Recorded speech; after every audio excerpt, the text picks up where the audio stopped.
Na, sveiki, mėly kanalo prenumeratoriai, žiūrovai, svečiai. Pušų, ūglių, kaip sakyt, trumpinimo metas ir gana greitai žirklės sekatoriai apsineša sakais. Tad visai puikus laikas pasikalbėti apie tai, kaipgi valyti įrankius. Aš pasakosiu, kaip aš valau. Tai nėra vienintelis teisingas būdas, bet man pasiteisinęs. Gal ir jūs pasinaudosit. O kokius būdus naudojat jūs? Galite parašyti komentaruose. Taigi, važiuojam! Na ir iškart pareplikuosiu, nes jau girdžiu jūs sakant, kad hei, o kam tu kerpi tus ūglius, jeigu juos reikia laužti? Iš tikrųjų nežinau, ar yra skirtumas, ar tu laužai, ar kerpi. Aš tai, kai reikia, tai kerpu. Žiūrėkit, kartais tiesiog būna kai kurie ūgliai, jie tokie ypač saulėtoje pusėje truputį kietesni ir aš ne visada galiu, pavyzdžiui, stovėdamas ant kopėčių kažkur iš aukštesnės vietos gerai tvarkingai nulaužti. Būna nulaužti daugiau arba kaip tik su pagrindu nulaužti tą ūglį.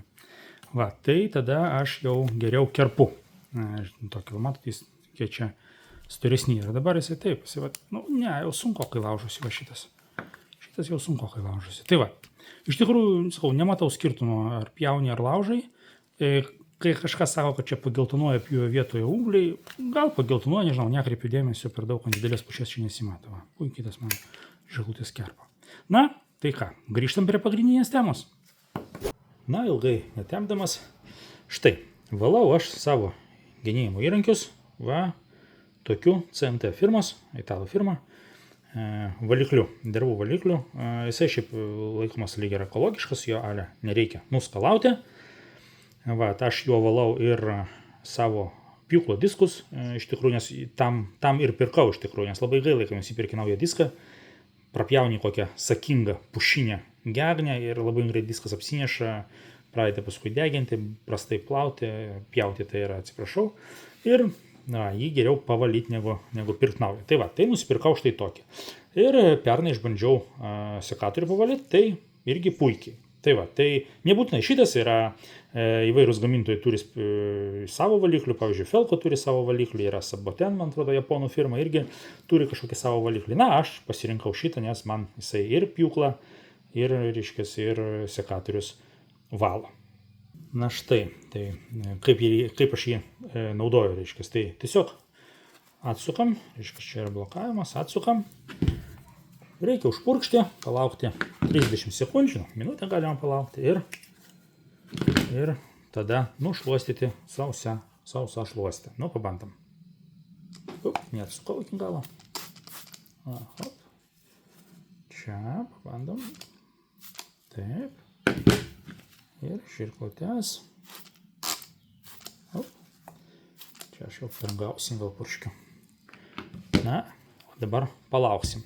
Na, o kol laukime, pasakysiu dar tiek, kad kol įsigijau šitą valiklį, tai aš valydavau savo sekatorius, mano senai Fiskars, tiesiog karštų vandeniu. Būtent iš virdulio verdančių karštų vandeniu. Aš nuplikydavau, paimdavau dantų šepetėlį ir, patrindavau ūkiškų muilo galima truputį.